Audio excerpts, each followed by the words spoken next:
দেশের অর্থনীতির অন্যতম চালিকা শক্তি প্রবাসী আয়, তাই রেমিটেন্স যোদ্ধাদের জীবনমান উন্নয়নে নজর দিয়েছে ইউনূস সরকার। প্রবাসী আয়ের দাবি দাওয়া নিয়ে সংবাদ সম্মেলন করে প্রবাসী কল্যাণ ও কর্মসংস্থান মন্ত্রণালয়।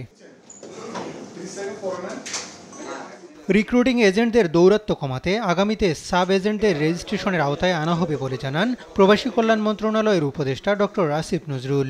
সাব এজেন্ট যারা আছেন, ভদ্র ভাষায় সাব এজেন্ট বললাম, মানে যাদেরকে আপনারা অনেক সময় দালাল বলেন, বাট তাদের মধ্যে ভালো লোকও আছেন, খারাপ লোকও আছেন, আমরা ওনাদেরকে রেজিস্ট্রেশন করে দিব।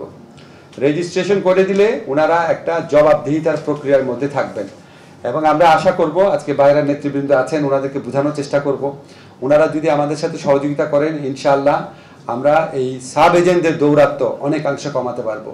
এই দৌরাত্ম্য কমানো গেলে বিদেশে যাওয়ার যে অহেতুক যে অতিরিক্ত টাকা দিতে হয় সেটা কিছুটা হলেও কমবে, আশা করি অনেকাংশে করবে এবং আমি আশা করি বাইরের নেতৃবৃন্দ আছেন, ওনারা সহযোগিতা করবেন, এটা আমরা করতে পারবো।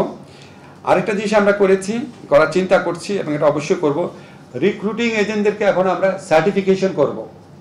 ওনাদের পারফরমেন্সের ভিত্তিতে, ওনাদের অভিজ্ঞতার ভিত্তিতে, ওনাদের পাস্ট রেকর্ডের ভিত্তিতে আমরা ওনাদেরকে ক্যাটাগরাইজ করব।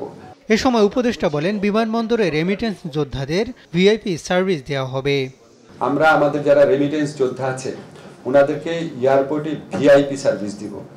একজন ভিআইপি যখন এয়ারপোর্টে যান, যাওয়ার পর ওনার লাগেজ নিয়ে একজন সাথে সাথে থাকেন, ওনাকে চেক ইন করার সময় পাশে একজন থাকেন, ইমিগ্রেশন করার সময় পাশে একজন থাকেন। প্রত্যেকটা স্তরে, প্রথম স্তরে আমরা মধ্যপ্রাচ্য টার্গেট করেছি, ইউরোপটা পরে করব। মধ্যপ্রাচ্যে যাওয়া যাচ্ছে, মধ্যপ্রাচ্যে আমাদের অধিকাংশ শ্রমবাজার আপনারা জানেন। প্রথম স্তরে মধ্যপ্রাচ্যে যে সমস্ত শ্রমিক, যে সমস্ত কর্মীরা যাচ্ছেন, ওনারা যখন ফেরত আসবেন একজন ভিআইপি যেরকম ট্রিটমেন্ট পান, লাউঞ্জ ব্যবহার আমরা চিন্তা করছি পরে, এটা অনেক পরের কাজ। এখনকার স্তরে আমরা আগামী 2 সপ্তাহ থেকে 1 মাসের মধ্যে যেটা করব, লাউঞ্জ ব্যবহার ছাড়া বা সেপারেট যে আপনার ইমিগ্রেশনের একটা কাউন্টার ব্যবহার করা ছাড়া, ওটা আমাদের অনেক কর্তৃপক্ষের সাথে কথা বলতে হবে।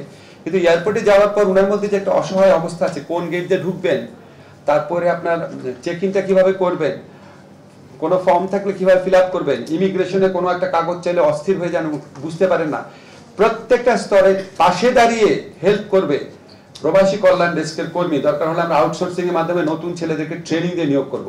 সেটা আমরা 2 সপ্তাহ থেকে 1 মাসের মধ্যে বাস্তবায়ন করব এবং একজন প্রবাসী যেন কোনো অবস্থাতেই এয়ারপোর্টে হয়রানির শিকার না হন, অসহায় অপমানিত বোধ না করেন, এই ব্যাপারে আমাদের জিরো টলারেন্স থাকবে, এটা আমরা অবশ্যই নিশ্চিত করে ছাড়ব। ছাত্র জনতার আন্দোলনে সমর্থন দিয়ে যেসব প্রবাসী জীবন ও চাকরি হুমকির মুখে ফেলেছেন, তাদের দ্রুত কর্মসংস্থানের ব্যবস্থা করা হবে বলে জানান আসিফ নজরুল। বয়েসেলের মাধ্যমে সম্ভব হলে বিদেশে পাঠানোর চেষ্টা করব, অন্য কোনো দেশে। একটা দেশে তারা যেতে পারেনি, হয়তো অন্য দেশে পারবে।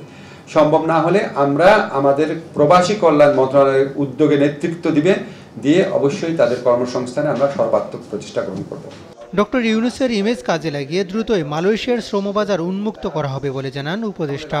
আমরা মার্কেটটা ইনভেস্টিগেট করছি মালয়েশিয়ার ব্যাপারে, আমরা অবশ্যই স্যারের সহযোগিতা পাবো। হাসান মাহমুদ, দেশ টিভি, ঢাকা।